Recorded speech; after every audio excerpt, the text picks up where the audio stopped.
For the very first time after nearly 60 years. Bowled over. I've just discovered a brother. You know, and you feel like a kid at Christmas time. How do you do? Oh, finally. To the program. How would you like to find out you have a sibling that your mother didn't tell you about? Well, that is exactly what happened to Adelaide's Gail Sutton. For more than half a century, she was blissfully unaware she had a brother living in Brisbane until that brother gave her a call out of the blue. As you can imagine, that phone call has changed both their lives. It just blew me out of the water. But I would never have not wanted to meet him. No. I had to wait for a few days for everything to sink in.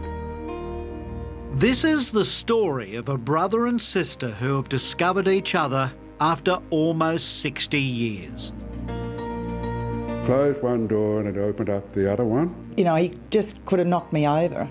Joan Pilkington gave birth to a son in Adelaide in October 1949.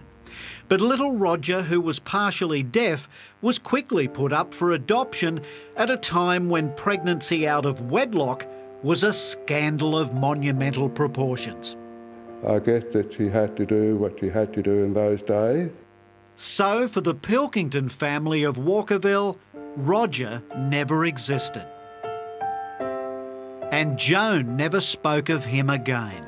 Yeah, she just took it to her grave and never said a word, and none of her sister never told me, and my cousin didn't tell me, and I was so shocked. When Joan eventually married, she had Gail in 1952.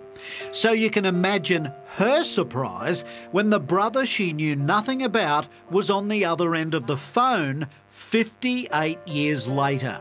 I mean, I walked around for 2 weeks saying to people I didn't know, I've got a brother, I've got a brother. I'd go and buy a coffee somewhere and we'd get chatting, and I've just discovered a brother. You know, and you feel like a kid at Christmas time. Not that Brian, as his adoptive parents Jack and Lorna Anderson named him, was left wanting for anything. They showered him with love.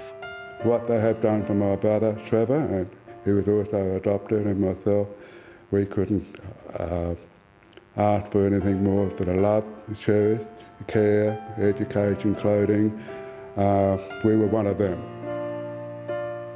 But growing up, there was always a sense of something missing, a piece of life's puzzle that needed to be found. Your mother, Joan, went to her grave, not saying anything about you.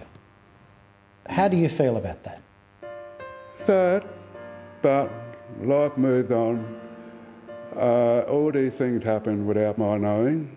I've got the photo of her up on the shelf, and I've walked past it so many times and said, why didn't you tell me? Although he was told that he was adopted, Brian had promised his parents he wouldn't look for his sister until they passed away. When that happened, he made the decision to follow the paper trail to Gail. It was very emotional. I said to her we were half brothers and sisters, but I said, let's cut out the half, let's say brothers and sisters, and she was happy about that. This half business is a bit funny, I think. You're a brother or you're a sister. Brian went on to marry and raise 2 children with his wife, Gail. But in finding the other Gail, he's gained a niece and lots of new rallies. Brian, you have a sister. Yes, bowled over. Everything's just fallen into place. It has. Yeah. And he follows the crows, which is good. So all that's left to do now is to get them together. Hello, Gail. Hello, Brian. How do you do? Oh, finally. Isn't this amazing? Yeah, the long time waiting is Real worth it. life brother. Yeah. Your birthday is today. Yes, What a present. I know, it's amazing.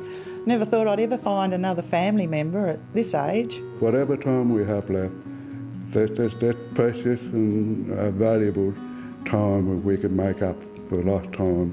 It's the life of Brian. Oh, look. When did you do that? Oh, about a month ago. Oh, look, it's all little baby pictures and everything. Oh, it's beautiful. The little face growing up. I missed all this and now I've got it all. Yeah. So, Well, that was my first portrait in the family. the little man. Thank you. Lovely. Thank you for being here. Yeah. And thank you for letting me come into your life. And thank you for finding me. Yes. We wonder what their late mother Joan would think of all of this. We've actually found each other and I think she'd be very happy about that. Definitely very happy. And it's going to be great. Oh. A great story, and we wish them well. I know they're heading off to the Norwood Westies game tonight at Norwood Oval. They both love the footy. Lots of catching up to do there.